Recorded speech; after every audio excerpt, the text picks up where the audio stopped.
All right, let's go ahead and pick out the case. Now, there's not a lot of science to picking out a case. So I buy all of my components from newegg.com, but you can get a case from amazon.com pretty easily. It's not that big of a deal. So let's go over to computer cases and click computer cases. Now, prices are kind of all over the place. We do want to make sure that we're doing either a mid tower or a full tower because we're building with an ATX motherboard. And then we do want to make sure that it's new. So let's see, condition new. And that's pretty much it. Those are kind of the only requirements that we have for our system. And like I said, prices can be kind of all over the place. This one is 90 bucks or 99 once you factor in the shipping.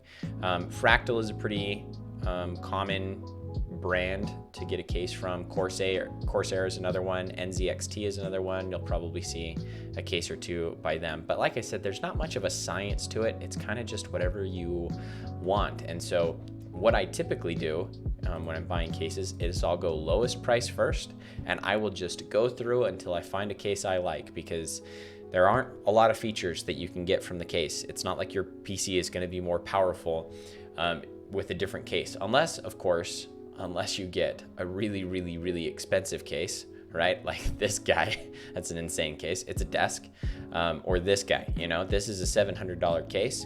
You build your PC kind of diagonally in it, and obviously that's going to make your PC more powerful. So, but unless you're buying one of these crazy, ridiculous cases, I'm kidding, by the way, this won't actually make your PC more powerful. So I've pulled up a couple of cases. This one is a really good kind of like starter case, right? It's got really good airflow through the front. You can add a radiator on the top or just a fan on the top. It's got these areas right here. Those are really good expansion slots, you know, so you can thumb screw those off. And it's a really good case. This is actually the same case that I built my PC in. Looks like they've added airflow. This is a solid piece on my PC. But this is a really, really good starter case. This is tempered glass. You put your power supply down here. It fits a full power supply. It's just a really, really good case. And I don't know if they'll show the front area, but there's a pretty good amount of area of space to, you know, cable manage right here. So, you know, it's a pretty good case. You have some expansion slots. Overall, great case.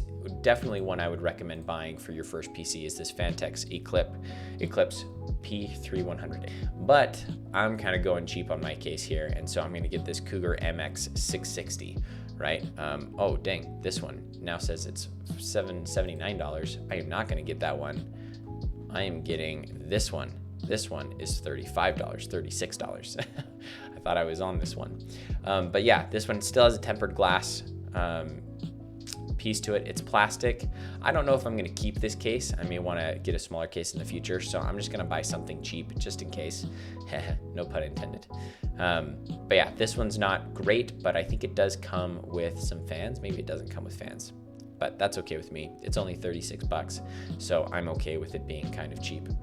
And yeah, like I said, there's no science to buying a computer case, just whatever you end up liking. So I'm gonna go ahead and add this one to my cart, and no thanks, don't want that. So there we have it.